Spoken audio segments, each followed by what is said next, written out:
αφήσου προσφέρει σοι Χριστέ μου.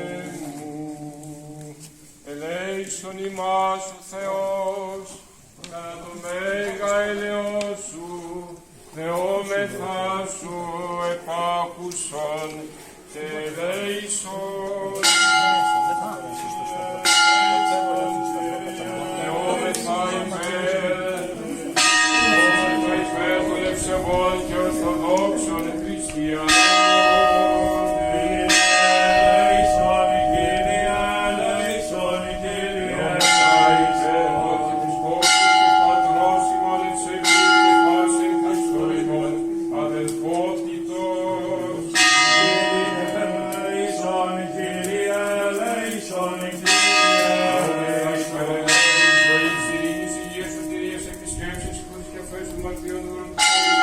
Πάντων των ευσεβών και ορθοδόξων χριστιανών, των κατοικούντων και παρεπιδημούντων εν τη μονή ταύτη, συνδρομητών μεγάλων επέργετων δωρητών κοπιόντων και ψαλόντων εν τη αραμονή ταύτη, και των επιτελούντων την θείαν λιτανίαν ταύτην μετά των οικείων αυτών συγκινεξή, τέκνης αυτών, υγείας βοηθείας υπέρ αυτών, είπομεν. Κύριε ελέησον, Κύριε ελέησον, Κύριε ελέησον.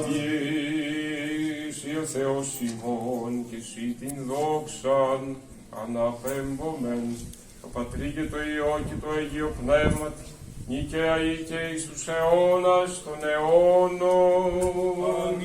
Πρόσχομεν ειρήνη πάση, σοφία.